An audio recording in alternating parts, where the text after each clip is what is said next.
예, 안녕하십니까. 자, 이번 시간에는 168쪽의 재산세 납세 의무자 168쪽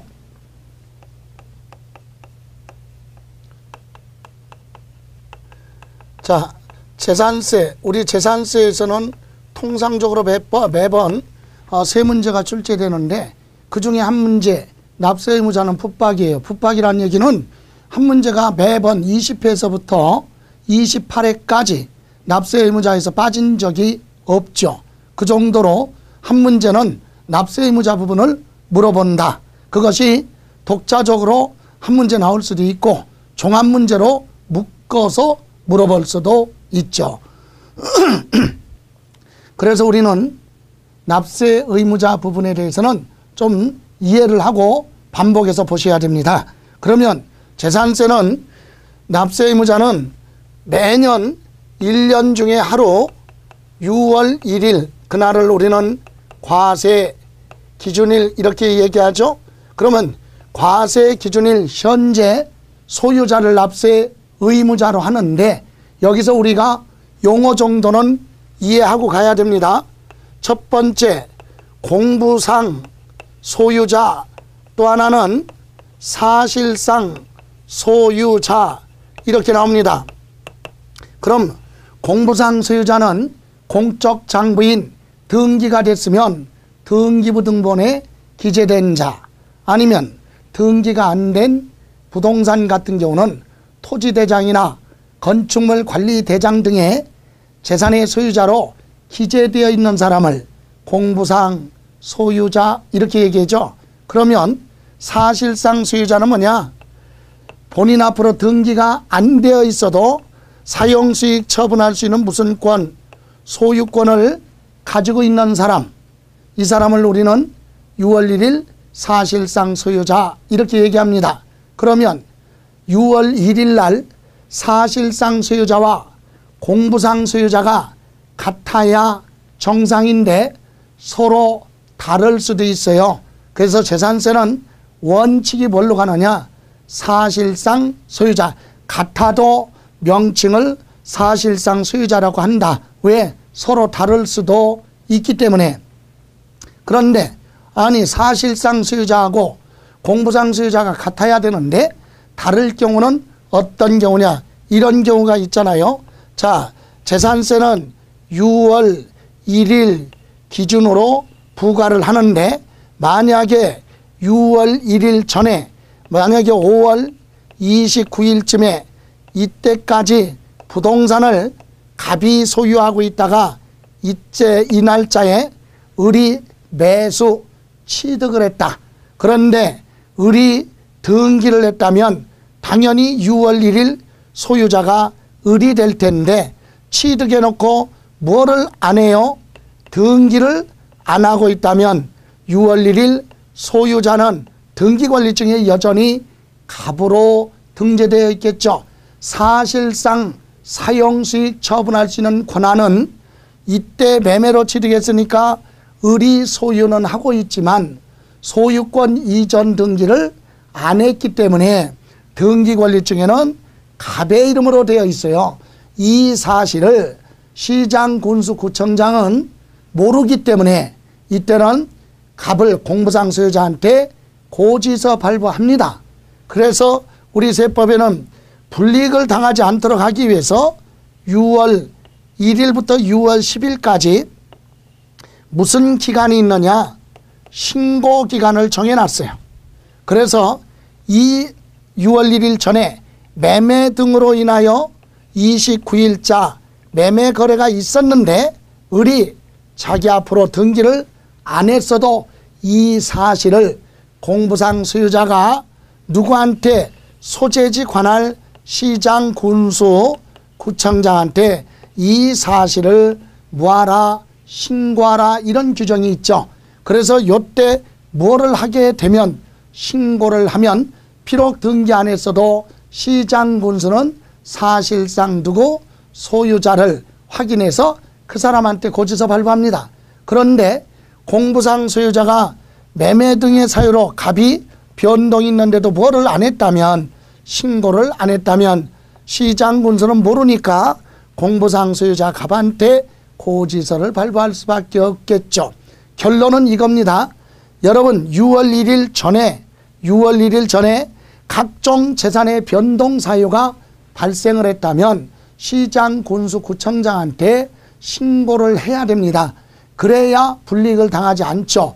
요 규정을 먼저 순서를 좀 바꿔서 여러분 181페이지에 잠깐 보시면 181페이지에 보시면 맨 밑에 181페이지 맨 밑에 신고의 의무라고 나와 있죠.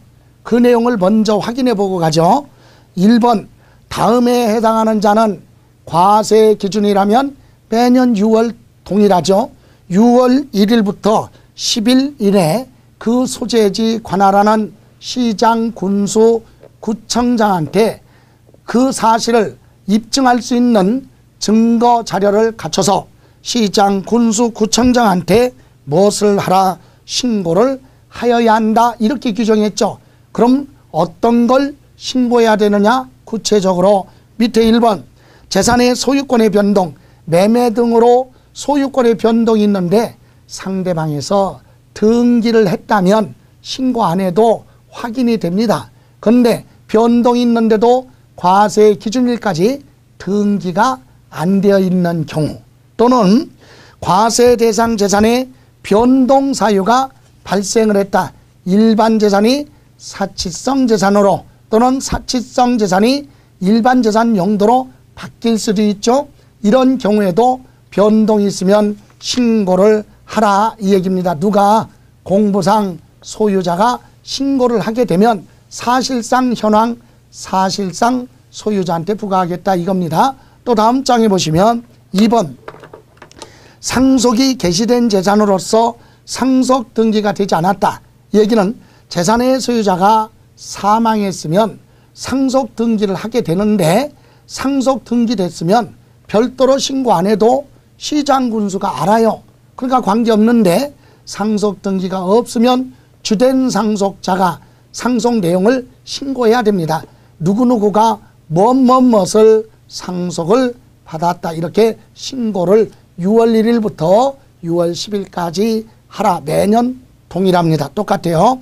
다음 세 번째 개인의 이름으로 등기가 되어 있는데 실은 종중재산이다. 이럴 때도 신고를 해야 돼요. 뭐라고? 내 개인 앞으로 등기는 되어 있지만 내 개인 재산이 아니다. 이렇게 신고를 해야 되는데 만약에 안 하면 개인 재산으로 볼 수밖에 없다는 얘기죠. 또 신탁법의 신탁회사는 신탁회사 수탁자는요. 고객의 부동산을 맡아서 관리하는데 회사 앞으로 등기가 되어 있기 때문에 신고 안 하면 시장, 군수, 구청장이 볼 때는 그 회사 고유재산으로 보고 부과할 수도 있겠죠. 그래서 신고해야 돼요. 뭐라고? 우리 회사 앞으로 등기는 되어 있지만 요거는 우리 회사 재산이 아니라 고객이 맡겨놓은 재산이다. 그래야 따로 구분하겠죠. 여기서 공통적으로 물어본 것은 이 네 가지를 구체적으로 물어본 것이 아니라 언제까지 신고를 해야 되느냐. 과세 기준일 6월 1일부터 매년 6월 10일까지 소재지 관할 시장 군수한테 신고를 해야만 불이익을 당하지 않습니다. 자, 그러면 이렇게 확인해 봤고 이렇게 해서 신고 규정이 있구나 확인됐어요. 그럼 이제 168조 납세 의무자로 갑니다. 168조 재산세 납세 의무자는요 6월 1일 기준으로 부과를 하고 6월 1일 소유자가 개인이냐 법인이냐 단체냐 똑같아요. 구분하지 않습니다. 개인이 소유했다고 해서 또는 법인이 소유했다고 해서 재산세가 달라지는 건 아니죠. 또 하나 거주자 대한민국 국민 거주자냐 비거주자 외국인이 우리나라 재산을 가지고 있느냐 불문하고 다 납세 의무가 부여되죠. 자, 그러면 구체적으로 보죠. 재산세 납세 의무자는 원칙이 뭘로 가느냐? 과세 기준이래요. 과세 기준일 6월 1일이죠. 6월 1일 현재 사실상의 뭐예요? 소유자. 사실상 소유자가 납세 의무자가 된다. 그렇다면 여러분 6월 1일 날 만약에 뭐가 이루어졌어요? 매매가 이루어졌다. 매매. 그러면 6월 1일자로 부동산을 사고 팔았다면 사실상 소유자는 누굴 얘기하느냐? 매수자를 얘기한다. 그죠? 매수자. 그래서 여러분 재산세 부담을 피해 가려면 부동산을 취득할 때는 취득하는 사람은 6월 1일 지나서 6월 2일자로 취득을 하게 되면 올해 납세 의무는 없다는 얘기예요. 그래서 6월 1일자로 사고 팔았다면 6월 1일 취득한 사람 매수자가 재산세 납세 의무자가 되죠. 그래서 우리 실무적으로 얘기할 때 그래요. 부동산을 취득할 때는 6월 1일 지나서 취득해야 올해 보유세 안 내고 파는 사람은 6월 1일까지 팔아야 매수자가 납세 의무자. 이렇게 해서 등기 등록 여부에 관계없이 사실상 소유자 이 사람이 납세 의무자가 됩니다. 그런데 이 사실상 소유자가 여러 명일 수도 있어요. 한 사람이 아니라 여러 명일 수도 있다. 어떤 경우냐? 그 첫 번째가 공유재산이에요. 공유재산. 공유재산은 결론부터 얘기하면 각각의 뭘로 지분권자다 그랬어요. 지분권자가 납세 의무자다. 공동소유재산은 각각의 지분권자가 재산세 납세 의무를 지는데 지분 표시가 없으면 균등한 걸로 봐요. 균등. 그래서 연대 납세 의무자다 그러면 틀려요. 연대 납세 의무가 아니라 재산세는 물건 중심이고 자기 지분만큼만 책임을 지는 거지 다른 사람의 지분까지 납세 의무를 지는 건 아니다. 그래서 각각의 지분권자, 지분 표시가 없으면 균등한 걸로 봅니다. 오른쪽에 나와 있죠? 확인해 볼까요? 자, 공유재산의 경우는 지분에 해당하는 부분에 대해서는 지분권자를 납세 의무자로 한다. 그거 줄쳐놓고요. 다음 두 번째, 요번에는 주택을 뭐하고 있다? 구분 소유하고 있다. 구분해서 소유하고 있기 때문에 소유자가 한 사람이 아니라 여러 사람일 수도 있다. 이럴 때는 무엇으로 할 거냐? 이때는 자, 시가 표준액이죠. 시가 표준액, 시가 표준액을 기준으로 뭐한다? 기준으로 안분을 해서 안분해서 누구?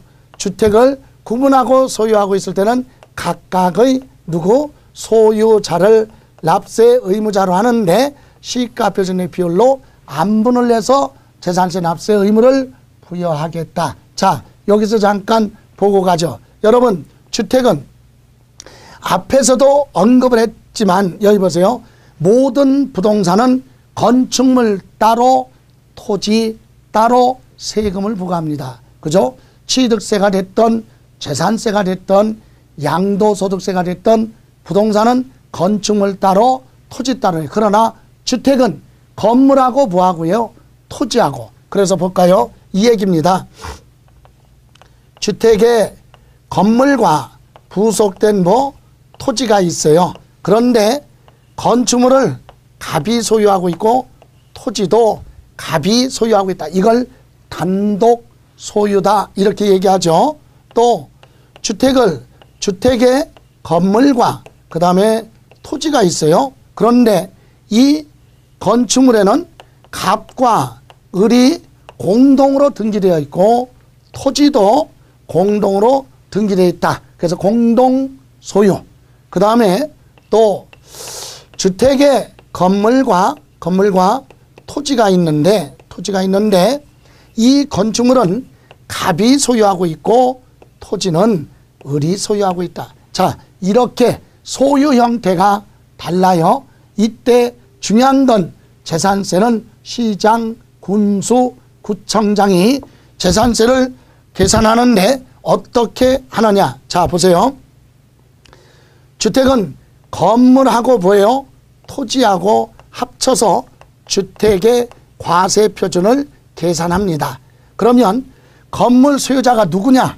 그건 재산세 계산할 때는 아무 관계가 없어요. 소유자에 따라서 또는 단독 소유라고 해서 공동 소유라고 해서 재산세가 달라지는 건 아니기 때문에 주택은, 그러니까 이게 중요한 건 시장군수가 볼 때 이게 주택이냐 아니냐만 판단하는 거죠. 주택이면 건물하고 토지를 합쳐서 계산할 것이고, 주택이 아니라면 건축물 따로 토지 따로 계산해야 돼요. 자, 주택에다가 한꺼번에 세율을 곱해서 한꺼번에 재산세를 계산합니다.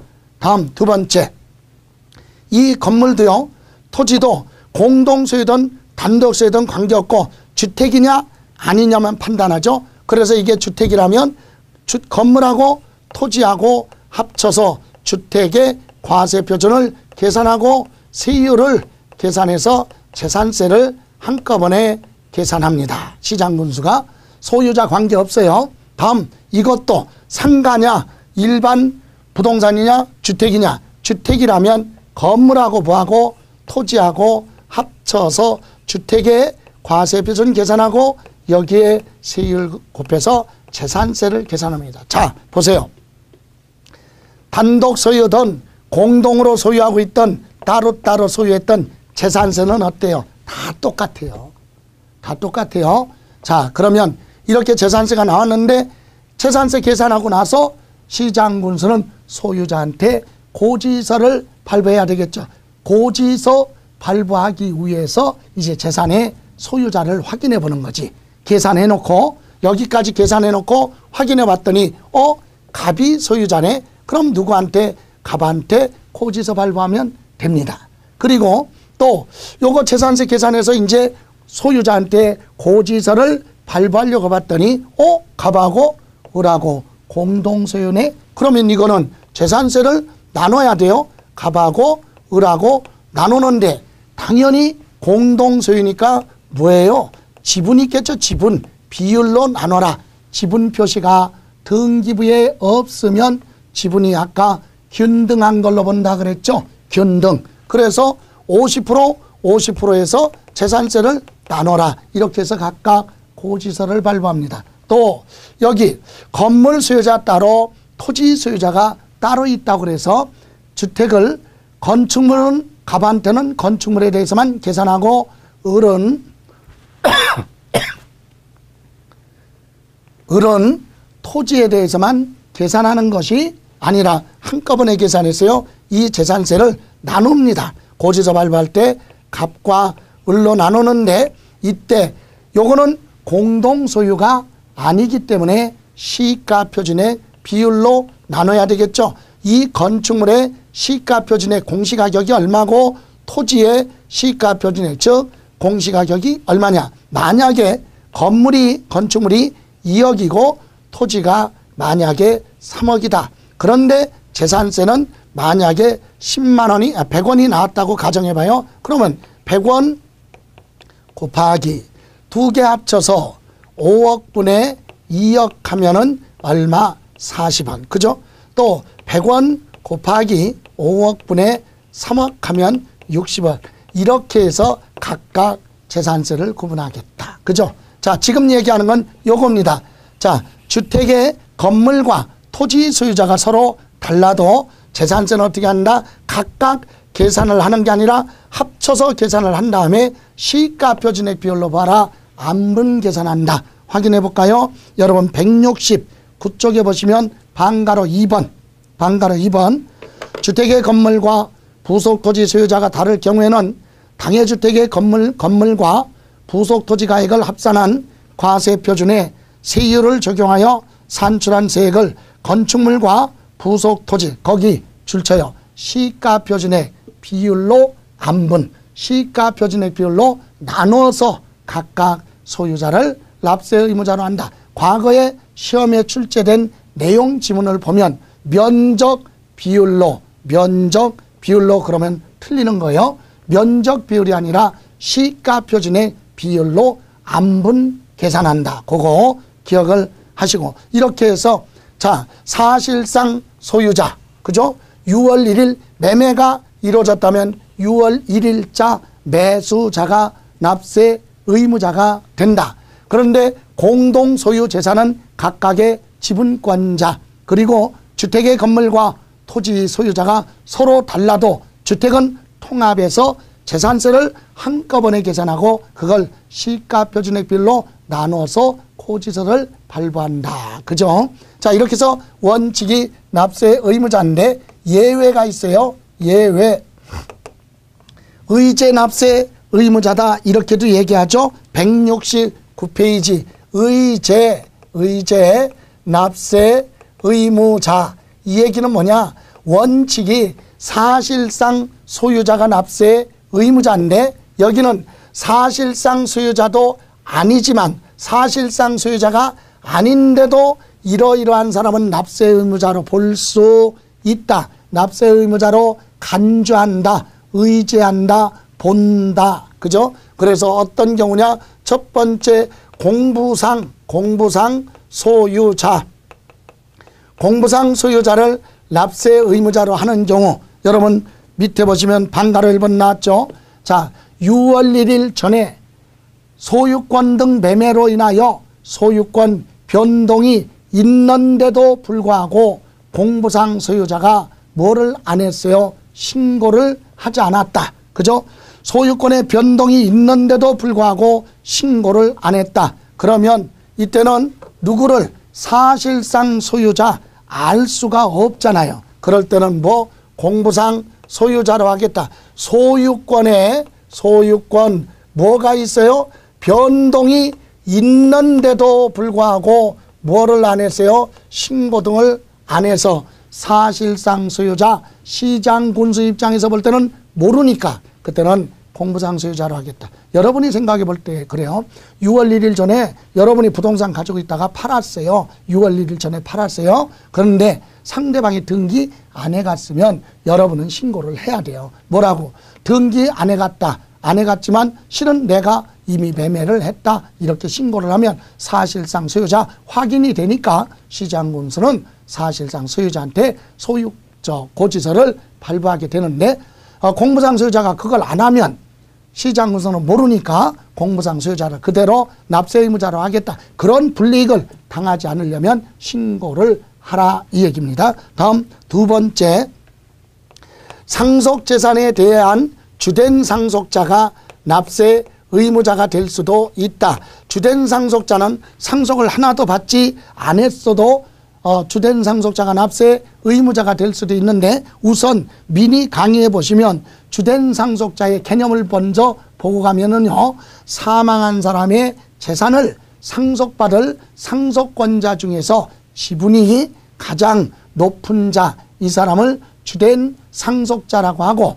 구체적으로 사망한 사람의 배우자가 주된 상속자가 됩니다. 지분이 가장 높기 때문에. 그런데 사망한 사람의 배우자가 없을 때 그걸 뭐라고 하느냐? 상속 지분이 가장 높은 자가 두 사람 이상이다. 이 얘기는 배우자가 없을 때는 자녀들은 민법상 지분이 똑같아요. 그럴 때는 그 중에서는 연장자, 나이가 많은 사람을 주된 상속자로 해서 그 사람을 납세 의무자로 하겠다. 자, 주된 상속자 적용하는 것은 뜻은 지분이 가장 무한 자, 상속 지분이 많은 자다. 많은 자가 배우자인데 배우자가 없다면 자녀들은 똑같죠? 이럴 때 지분이 가장 높은 자가 두 사람 이상이면 그 중에서는 나이가 많은 사람으로 하는데 어떤 경우냐? 우위로 가서 본문에 보면 상속이 개시된 재산으로서 여기는 재산의 소유자가 사망했어요. 그런데 상속 등기를 했으면 시장군수가 아니까 신고할 필요 없죠. 근데 상속 등기를 아직 안 했어요. 재산의 소유자는 사망했고 상속받는 사람들은 등기를 안 했으면 시장군수는 누가 상속받았는지 몰라요. 그럴 때 주된 상속자는 6월 1일부터 6월 10일까지 신고를 해라. 뭐라고? 실제로 누구누구가 사망했지만 누구누구가 상속을 받았다. 등기 안 했지만 이렇게 상속이 이루어졌다라고 시장군수한테 신고를 하면 사실상 소유자를 납세 의무자를 할 텐데 신고가 없으면 할 수 없이 주된 상속자를 납세 의무자로 하겠다. 그런 불이익을 당하지 않으려면 주된 상속자는 신고를 하라 이 얘기입니다. 다음 세 번째, 종중소유 재산도 공부상 소유자, 즉 개인의 이름으로 장손이다 그래서 문중 재산을 등기해 놓은 경우가 많이 있어요. 이런 경우도 신고해야 됩니다. 뭐라고? 6월 1일부터 6월 10일 사이에 내 이름으로 등기는 되어 있지만 이거 내 재산이 아니라 종중재산이다 이렇게 신고를 해야 되는데, 신고를 하면 종중을 납세 의무자로 하고 또 종중소유 임야나 종중소유 농지는 투기로 보지 않기 때문에 세금 부담을 줄여주기 위해서 분리과세로 가요. 근데 신고를 안 하면 개인 소유로 보고 공부상 소유자를 그대로 납세 의무자로 하겠다 이 얘기죠. 다음 네 번째, 매수 계약자입니다. 매수 계약자. 매수 계약자. 이것은 자, 국가 등과 연부 계약을 체결했어요. 요 내용을 잠깐 보실래요? 이거죠. 자, 예를 들어서 서울특별시 강남구청이 강남구청 이름으로 소유하고 있는 이런 토지가 있어요. 이런 토지가 있다. 그런데 이 토지가 매매 가격이 100억인데 이걸 누가 갑이라는 사람이 누구? 강남구청으로부터 매수 계약을 체결합니다. 갑은요, 이 토지를 뭐 사서 여기다가 빌딩을 짓고 싶은 거야. 이런 건물을. 그래서 이 토지를 매수하기로 계약을 체결했는데 매매 가격이 100억이다 보니까 일시에 대금을 지급하기가 어려워서 연부로 계약 체결해서, 연부라고 하는 것은 한꺼번에 지급하지 않고 2년 이상 장기간에 걸쳐서 지급하는 조건이죠. 그래서 연부로 매매 계약을 뭐 했어요? 체결을 했습니다. 그래서 예를 들어서 100억짜리를 5년 동안 연부 계약 체결했다고 가정해봐요. 그럼 20억씩 5년 동안 지급하기로 계약을 체결했다. 그럼 1년 있다가 얼마 줘요? 20억. 또 1년 있다 얼마? 20억 줬다. 그러면 결국 매매 대금에서 40억은 이미 들어갔죠. 이 상태에서 누구는, 국가 등은 이걸 누구한테, 매수계약자한테 대금 일부가 들어왔지만 아직 대금 결제가 안 끝났으니까 소유권 무슨 등기? 이전 등기는 해줄 수 없지만 네 마음대로 뭐하라? 사용 수익하라. 여기에다가 건물을 짓고 싶으면 내 땅이라고 생각하고 건물을 지어라. 이렇게 사용권을 넘겨줬어요. 그럼 얘 입장에서는 매수계약을 체결한 갑은요, 대금 결제가 안 끝났는데 이 토지를 미리 사용하잖아요. 이걸 뭐라고 한다? 무상으로 사용하는 겁니다. 별도로 대가를 안 주니까. 그런 경우는 네가 무상으로 사용하는 대신 너는 뭐 내라? 재산세를 내라 이 얘기예요. 그래서 정리하면 이거요. 매수계약자는 누구? 국가 등이 소유하고 있는 그런 재산을, 국가 등이 소유하고 있는 재산을 무슨 계약? 연부로 계약을 뭐하고 체결하고 연부금을 완납하기 전에 미리 사용하는 걸 무상으로 뭐한다? 사용한다 이렇게 얘기하죠. 그때는 누구? 매수계약자를 납세 의무자로 하겠다 확인해 봅니다. 169쪽 밑에 국가지방자치단체, 지방자치단체 조합과 재산세 과세 대상 재산을 연부로 매매계약을 체결하고 그 재산의 사용권을 무상으로 받았다는 얘기는 대금 결제 끝나기 전에 미리 사용하고 있다면 매수계약자를 납세 의무자로 하겠다 이 얘기죠. 다음 5번에 보시면 이번에는 신탁재산의 수탁자 그랬어요. 신탁재산의 수탁자. 여러분 신탁법의 신탁재산은요, 신탁재산은 재산관리를 맡긴 거잖아요. 전문적으로 부동산을 관리를 해주는 신탁회사에 보세요. 부동산 소유자가 어디에? 부동산 신탁회사, 신탁법에 허가받은 그런 회사와 계약을 체결하죠. 계약 체결하고 예를 들어서 상가부동산을 누구 앞으로? 신탁회사 앞으로 소유권을 이전해주고 이전 등기까지 해주고 신탁회사는 고객의 부동산을 받아서 관리를 해서 임대료 수익을 올려줘야 되고 만기가 되면 그 재산을 온전하게 누구한테? 당초 소유자한테 되돌려주는 이런 걸 우리는 신탁재산이라고 합니다. 상가부동산 넘겨주고 만기가 되면 이 재산 다시 뭐한다? 되돌려받고, 이걸 신탁재산이라고 하는데, 우리 세법에서는 신탁계약을 체결하고 소유권 이전하더라도 이것은 취득세 부과하지 않고 양도소득세도 부과하지 않습니다. 실질적인 매매 거래로 보지 않죠. 그러면 이렇게 재산을 여기다 맡겨놨는데 그럼 재산세는 내야 될 거 아니냐 이거죠. 그럼 누가 내냐? 수탁자가 내라. 자, 여기 보세요. 이 부동산 소유자는 부동산을 맡겼다 그래서 위탁자라고 하고, 요 신탁회사는 고객의 부동산을 맡아서 관리하는 회사를 수탁자라고 한다. 그래서 얘 부동산, 위탁자 부동산을 여기로 등기를 해놨죠. 그래서 실질적으로 소유자는 위탁자고 수탁자는 소유자가 아닌데도 불구하고 뭐가 된다? 납세 의무자가 된다. 그죠? 예, 그래서 신탁재산 보시면 위탁자별로 구분된 재산에 대해서는 그 수탁자를 납세 의무자로 한다. 이 경우 위탁자별로 구분된 재산에 대한 납세 의무자는 각각 다른 납세 의무자로 본다. 여기 보실래요? 이게 무슨 말이냐? 여러분, 요 수탁회사, 신탁회사는요, 자, 갑이 맡겨놓은 재산도 있고, 을이 맡겨놓은 것도 있고, 병이 맡겨놓은 것도 있겠죠? 이렇게 맡겨놨어요. 그럼 이것도 수탁자가 납세 의무자, 을이 맡겨놓은 것도 수탁자, 병이 맡겨놓은 것도 수탁자가 납세 의무자가 되죠. 그래서 이것은 각각의 납세 의무로 보는 거지 이걸 다 합쳐서 하나의 납세 의무로 보는 건 아니다 이 얘기입니다. 그래서 그거 뜻을 이해하세요.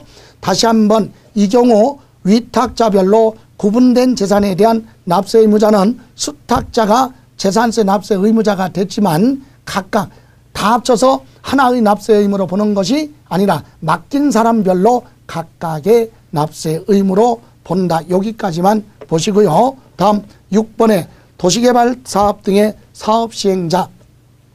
여러분, 도시개발 사업이 끝나고 환지 처분하고 되돌려주고 남는 토지는 보류지라고도 하고 공사비 대가로 또는 토지를 공공시설을 하기 위해서 남겨둔 보류지에 대해서는 일단은 누가? 사업 시행자가 재산세 납세 의무자가 된다. 그거 확인해 볼까요?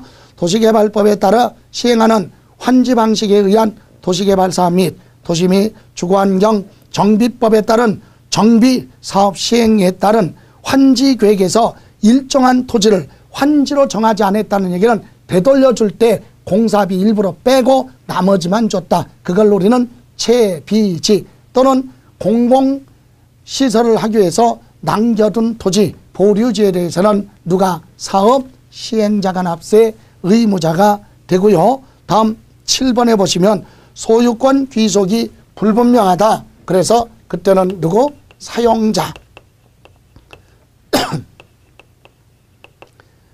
여러분, 사용자는요, 과세, 거기 보시면 과세 기준일 현재 소유권 귀속이 분명하지 아니하여 사실상 소유자 확인할 수 없을 때는 사용자를 납세 의무자로 한다 그랬죠. 이때 순서 바꿔서 밑에 보충학습 보시면 소유권 귀속이 분명하지 않다는 얘기는 공부상에 기재된 소유자가 장기간 행방불명 등으로 생사를 알 수 없게 된 경우 또는 소유권에 다툼이 있어서 소송 중에 있어요. 그래서 확정 판결이 아직 안 나왔다. 그럴 때는 소유권 귀속이 불분명한 사유로 보고 그때는 현재 그 물건을 사용하는 자, 소유자가 아닌데도 납세 의무자가 될 수 있습니다. 그러면 이때 시장군수구청장은 사용자를 납세 의무자로 할 때는 그 내용을 사전에 보아라 공지하도록 되어 있어요. 그래서 누구한테? 소유자한테, 즉 사용자한테 당신이 현재 사용하고 있는 물건에 대해서는 소유권 귀속이 불분명한 사유에 해당하기 때문에 사용하고 있는 당신을 뭘로 하겠다? 납세 의무자로 하겠다. 이렇게 사전에 무엇을 하라? 통지를 미리 해줘라. 이렇게 돼 있죠. 자, 이렇게 해서 납세 의무자 아주 중요하다. 그죠? 납세 의무자는 아까 말씀드렸듯이 뭐라고 그랬어요? 이것은 붙박이 무조건 한 문제가 20회서부터 28회까지 계속 출제되고 있고, 재산세에서는 한 문제가 납세 의무자니까 꼭 정리하시고, 여러분 항상 세법이 점수가 안 나올 수 있는 게 들을 때는 이해가 갑니다. 근데 그걸로 끝나면 안 돼요. 시험은 물어보는 게 법률 용어, 우리 기본서 법조항을 물어보기 때문에 이해가 갔으면 반드시 여러분 기본서를 읽어보시고, 아, 그게 그런 뜻이구나 이해가 갔으면 그 다음부터는 한참 지난 후에 읽어도 충분히 이해가 가는 거예요. 그리고 나서는 자주 반복해서 보는 거죠. 그러니까 지금 1, 2월 달 기본 과정에서는 암기 그런 것이 아니라 이 내용 기본서 내용이 무슨 내용인지만 이해를 하는 것이 더 효과적이다. 자, 그러면 171쪽에 보시면 납세인 관리인 지정이라고 되어 있죠. 이 얘기는 무슨 말이냐면 재산의 소유자가 예를 들어서 외국으로 이민 가서 살고 있어요. 그런데 우리나라 재산을 직접 관리하고 있지 않으면 시장, 군수, 구청장은 외국에 살고 있는 사람한테 고지서 발부하기가 현실적으로 불가능한 게 많이 있죠. 그래서 자기가 직접 관리하거나 사용 수익하지 않고 별도로 관리인이 필요로 해서 지정을 하게 되는 경우는 반드시 관리인을 지정을 해서 시장, 군수한테 무엇을 하라? 신고를 하라. 이렇게 되어 있고, 그럼 시장, 군수는 만약에 납세 의무자가 지정해서 신고를 안 했다고 해서 별도로 불이익을 주는 건 아니에요. 다만 조사를 해서 그 내용을 직권으로 과세 대장에 등재를 하고 등재된 내용으로 부과하고 징수할 수 있다. 이렇게 되어 있죠. 확인해 보면은요. 자, 양가로 1번 재산세 납세 의무자는 해당 재산세를 직접 사용 수익하지 않는 경우 그 재산의 사용 수익자를 납세 관리인으로 지정을 하여 신고할 수 있다. 2번 납세 의무자가 납세 관리인을 지정 신고하지 않았을 때 시장, 군수는 사용 수익자를 납세 관리인으로 지정할 수도 있다. 이거 기억하시고 다음 장으로 갑니다. 이렇게 해서 납세 의무자 보셨어요. 다만 172쪽 재산세 비과세, 재산을 실질적으로 소유하고 있어도 이러이러한 경우는 과세하지 않는다. 즉 납세 의무가 없다. 그래서 재산세는 국가 등에 대한 비과세 두 가지가 있죠. 첫 번째는 국가나 지방자치단체 조합하면 둘 이상의 지방자치단체가 공동으로 출자해서 만들어 놓은 조합 등을 지방자치단체 조합 이렇게 얘기하죠. 예를 들어 서울, 경기, 인천이 공동 투자해서 만들어 놓은 수도권 매립지 관리조합 이런 거. 예, 그래서 지방자치단체 조합 또는 외국 정부, 우리나라에 있는 각국의 대사관, 영사관, 그죠? 또는 주한국제기구단체가 소유하고 있는 재산에 대해서는 재산세 부과하지 않습니다. 그래서 줄여서 국가 등이 소유하고 있는 재산에 대해서는 재산세 부과하지 않는다. 다만 거기 보시면 2번 보세요. 동그라미 2번 국가 등이 소유하고 있어도 매수계약자와 한테 대금결제 끝나지 않았는데 미리 사용하라 이렇게 부여된 재산이 있죠. 그래서 매수계약자를 납세 의무자로 되어 있는 그런 재산은 비과세가 아니라 과세예요. 과세인데 누가 세금을 냅니까? 매수계약자가 납세 의무자가 되기 때문에 이런 경우는 뭐한다? 제외. 중요한 건 아니지만 또 하나 1번 있죠. 1번은 우리나라와 상호 면세주의 협정이 체결된 국가끼리만 비과세 혜택을 주는 거지, 우리나라 정부에 대해서 과세하는 외국 정부라면 우리도 뭐 하겠다? 그건 과세를 하겠다 이건데, 우리가 1, 2월 과정에서 기억할 건 1번 정도만 기억하시면 돼요. 첫 번째 줄 국가 등이 소유하고 있는 재산은 비과세다. 다음 밑에 양가로 2번. 2번은요.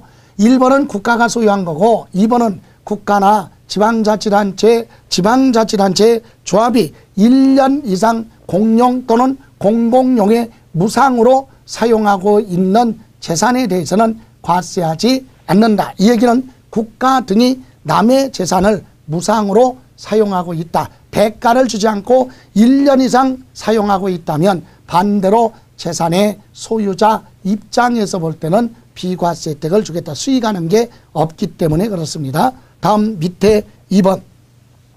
이번에는 용도 구분에 의한 비과세가 있죠. 용도 구분. 이러이러한데 이용하고 있거나 사용하고 있을 때는 과세하지 않겠다. 그래서 오른쪽에 보시면 173조 1번 대통령령이 정하는 토지의 지목이 뭘로 도로, 하천, 제방, 국어, 유지, 묘지 이렇게 되어 있는 토지는 소유는 하고 있어도 수익 창출이 없는 토지이기 때문에 과세하지 않습니다. 다음 두 번째, 산림보호법에 의해서 지정된 임야 중에서 최종림 또는 시험님 이와 같은 임야죠. 그러면 여러분 최종림 또는 뭐라고 그랬어요? 시험님 이 얘기는 뭡니까?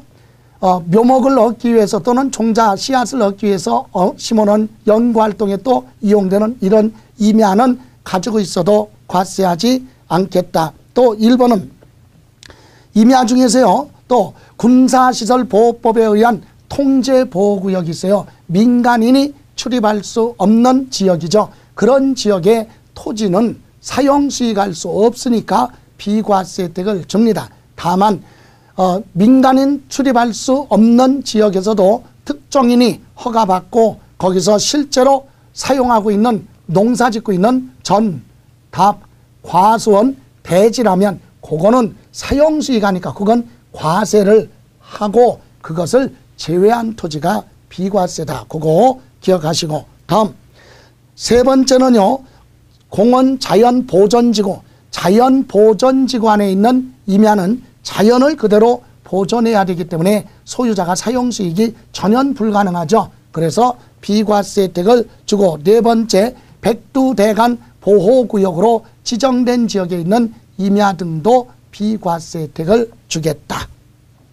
다음 세 번째, 여러분 건축물이 있는데 과세 기준일 현재 존속기간이 1년 미만인 임시건축물, 1년 안 돼서 없어질 임시건축물 하면 공사 현장 사무소로 사용하는 그런 건축물이나 또는 주택건설회사가 아파트를 지어놓고 분양하기 전에 견본주택으로 이용하는 거 이런 거 있죠. 1년 미만 임시건축물은 가지고 있어도 재산세 부과하지 않고 취득했을 때 취득세도 부과하지 않죠. 다음 네 번째, 선박을 소유는 하고 있지만 선박으로 인해서 수익이 발생하지 않는 선박, 어떤 거 피상재해 즉 재난구조용에 이용하고 있거나 무료로 강과 섬 사이에 무상으로 무료로 이용하고 있는 무료 도선용 또는 선교 구성용 선박을 이용하는 지휘소를 사용하는 거